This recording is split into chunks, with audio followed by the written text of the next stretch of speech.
Good morning, everyone. So, today we are going to start a new chapter, Polya's enumeration formula.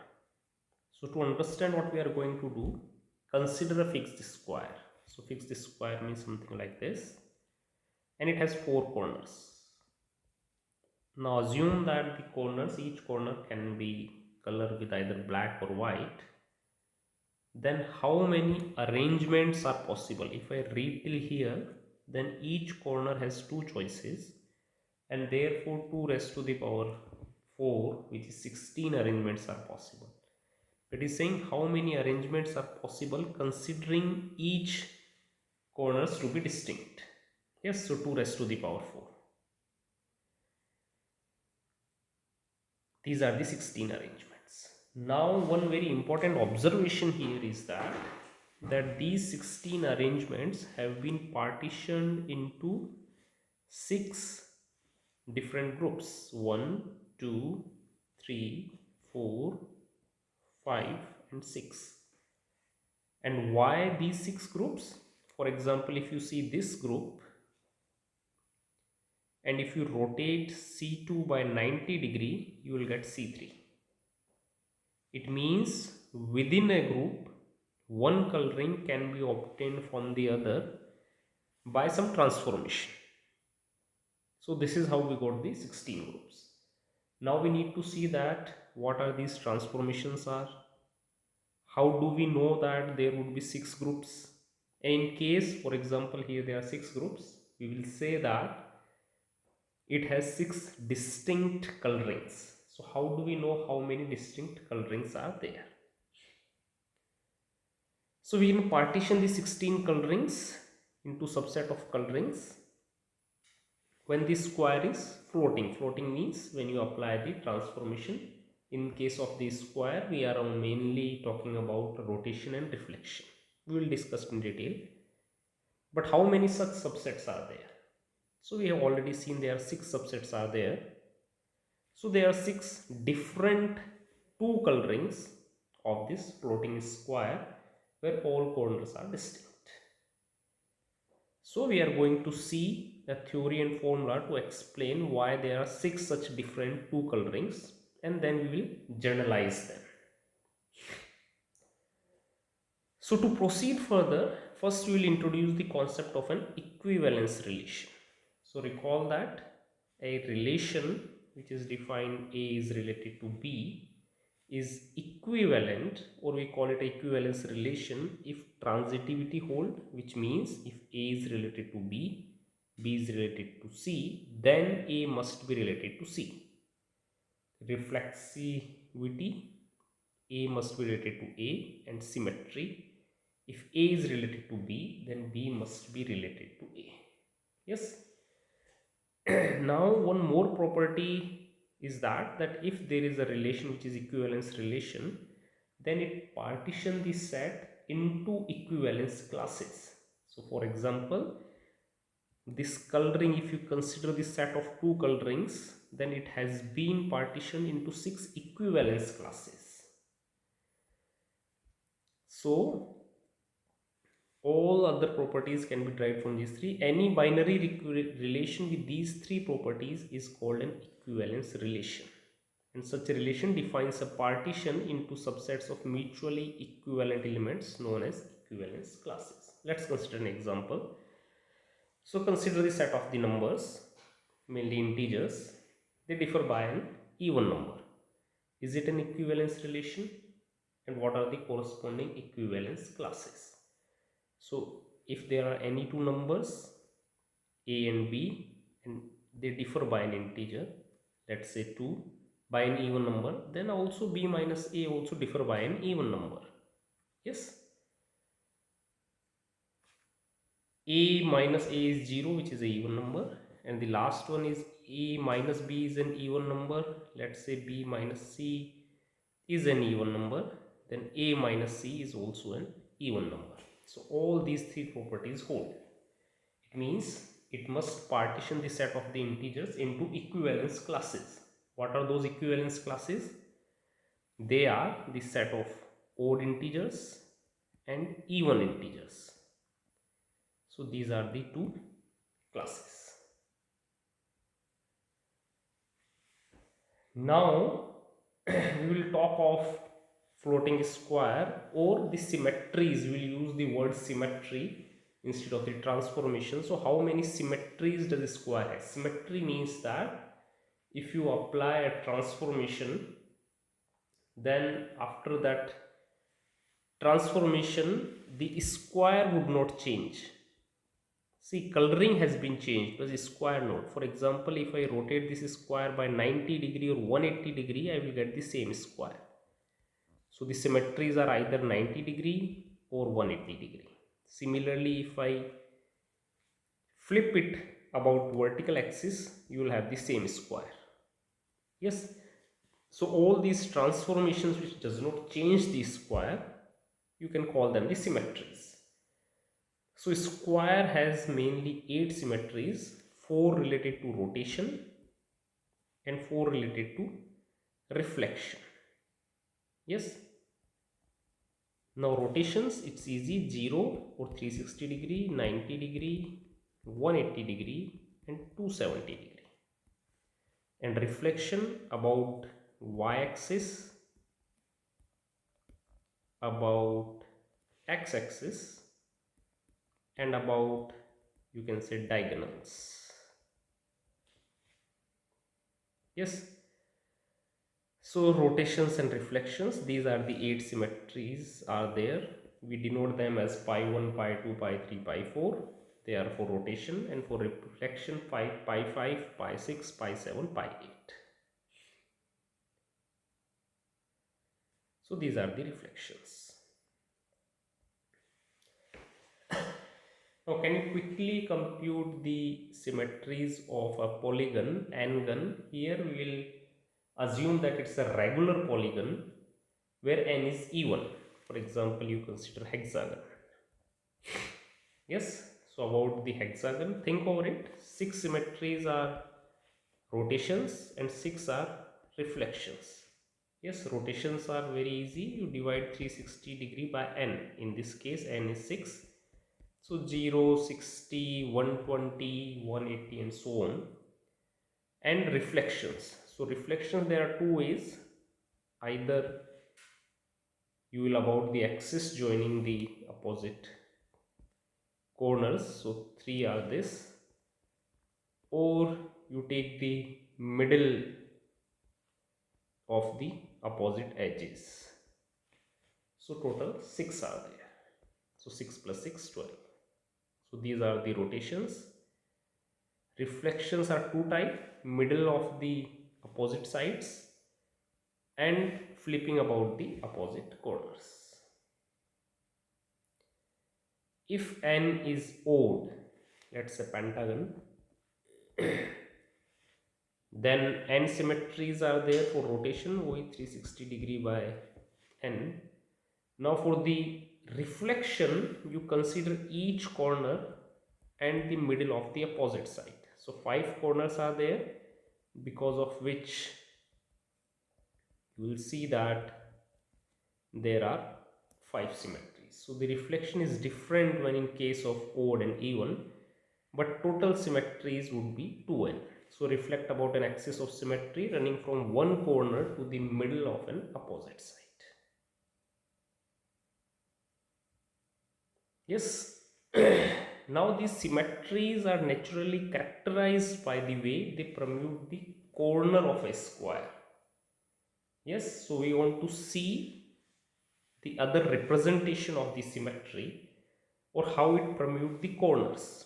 For example, if we talk about the 180 degree and if I call the corner as A, B, C, D, so what it did is that it take A to C and C to A, and it take B to D and D to A. So I can write something like this, or in tabular form I can write like this. If I talk about the 90 degree, then it takes A to B, B to C, C to D and D to A.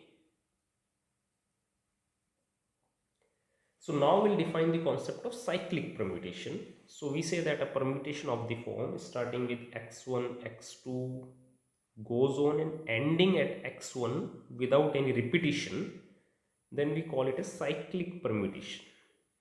and its length is till xn. N is the length of the cyclic permutation. So if you talk about pi 2, then I can represent it as a b c d. There is no point in writing a again because we know that it's cyclic, so its length is 4. If you think of pi 3, which is 180 degree, so it's ac and bd. Why ac? Because it take a to c, c to a, and b to d, d to a. So that's why it has two cyclic permutation, each of length 2. If you consider pi 1, then each corner would remain fixed, and that's why there are 4 cycles of length 1, and so on. So let's assume this is square, call as 1 2 3 4, and you need to define all cyclic permutations that describes the symmetries. Please write them in terms of pi 1, pi 2, pi 3, pi 4. So for example, pi 1 already discussed, pi 2 already discussed, pi 3 already discussed. If I consider this numbering, now pi 4, sorry, pi 1 is this 90 degree, this 270 degree. So 270 degree, A goes to D, then D reaches to C, and C reaches to B. Yes. Now if I talk about the reflection about vertical axis, so something like this. So A goes to B, B goes to A, C goes to D, D goes to A. Similarly, horizontal axis, A goes to D and B goes to C.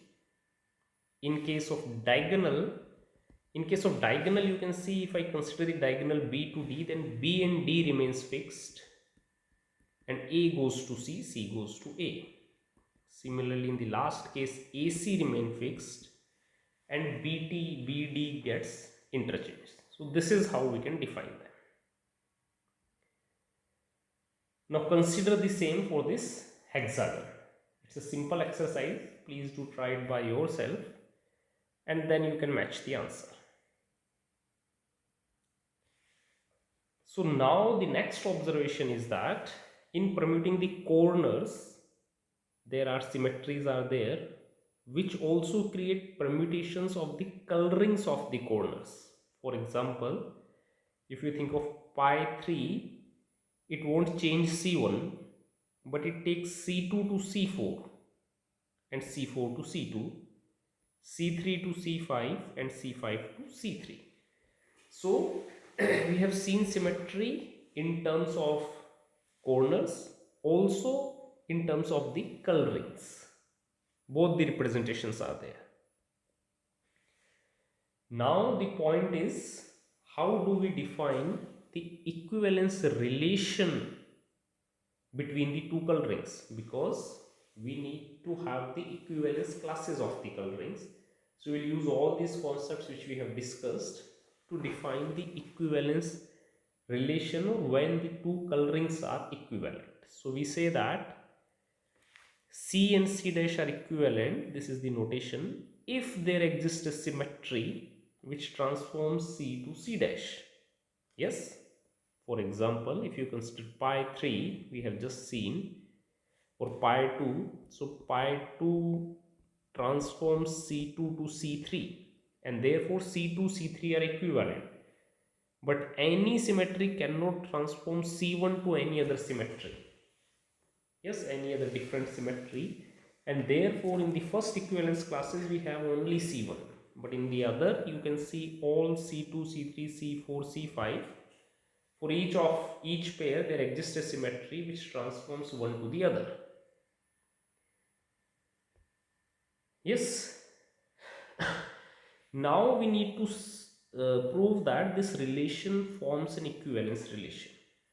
To prove it, we need to introduce some more concepts. So we will talk about these properties of G, where G is the set of the symmetries. So we say that the set of the symmetries, and these are the related property. The set may satisfy them, may not satisfy them, and we will prove that if it satisfies these three properties, then this relation forms an equivalence relation. So first property says that if there are two symmetries pi I and pi j, then pi I dot pi j belongs to G for any two symmetries, where pi I dot pi j means applying pi I followed by pi j. Yes, very easy. So all the symmetries in this set, for example, there are at 8 symmetries. So pi 1 dot, pi 2, pi 1 dot, pi 3, all of them, they must belongs to set G if it has to form an equivalence relation. Why, we will discuss. It must contains an identity. So identity means that pi I dot, so it is an identity element. If you consider any other symmetry pi j, you must get pi j. This is the identity. So the set must have an identity. And the last one is inverse. How inverse is defined? So I say that pi j is the inverse of pi I if pi j dot pi I is the identity. So this is the inverse of pi I. Yes, let's understand these properties. So for example, if I have pi 2 and pi 5, what is pi 2 dot pi 5? So pi 2 of AB, I can consider anything. If I consider pi 2 of A, B, C, D, so this is my A, B, C, D. So it becomes, when you apply 90-degree rotation, then it becomes A, B, C, D. And now if you apply pi 5, so pi 5 means BC comes here and AD comes here. Yes, it means that, sorry, BC comes here and AD comes here. So you will have, this is B and D got interchanged. Sorry, this is not the one. Pi 2 means A reaches here, A, B, C, D. This is initial. If I apply pi 2, it becomes like this, and if I apply pi 5, then AB comes on this side and DC comes on this side. If you see this one and compare it with the original one, then A and C remains as it is, but BD get transformed. So what is the case? This is the case. A and C remains as it is and BD get transformed. Therefore, this is equivalent to pi 7. Yes, so pi 7 is it belongs to set G. So therefore, we can prove that for all of them, the set G has the closure property. Identity is very simple. Pi 1, if you rotate by 0 degree any of the coloring, any of whatever you want, then it remains the same. So that's the identity. So pi 1 is the identity.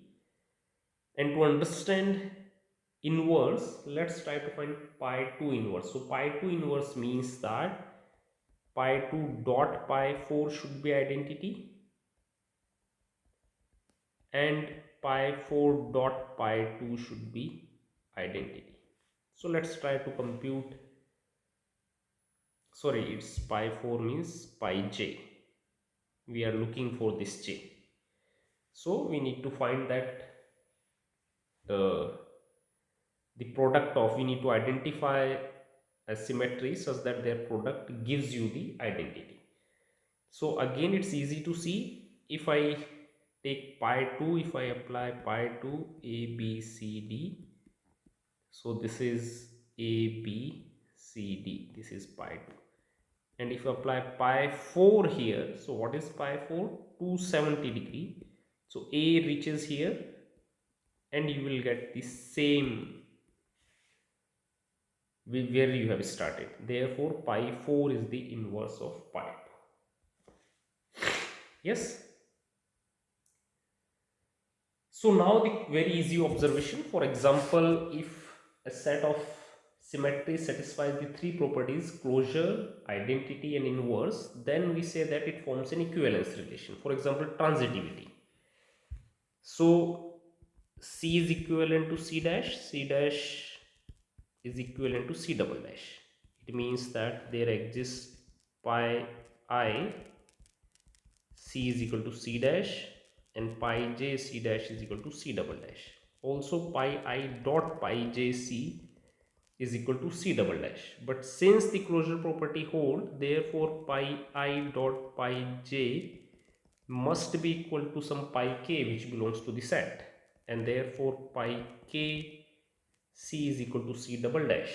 It means there exists a symmetry pi k which takes C to C double dash, which means C is equivalent to C double dash. This is transitivity. If you talk about the symmetry and reflexive, so reflexive is obvious because identity takes each coloring to itself, and the last one is symmetry. So if C is equivalent to C dash, then C dash must be equivalent to C. So if C is equivalent to C dash, then there exists a pi I which takes C to C dash. It means there exists pi I inverse which takes C dash to C. And the set pi I inverse exists. So it is equivalent to some pi j. So pi j C dash is equal to C. That means C dash is equivalent to C. It means that if the set of symmetries, for set of symmetries these three properties hold, then this relation forms an equivalence relation, and therefore it partitions the set of the colorings into equivalence classes. How many equivalence classes, that we need to see. Till now we have just proved that it partitions the set into equivalence classes. So there is a concept in abstract algebra which we call group. So we say that a set with a binary operation, here this is the binary operation, is a group if it satisfies three properties: identity, inverse, so three properties we have discussed, along with the associativity, then we call it a group. So now we say that let G be a group of permutations, a group of symmetries of set, and T be the collection of the colorings of S. Yes?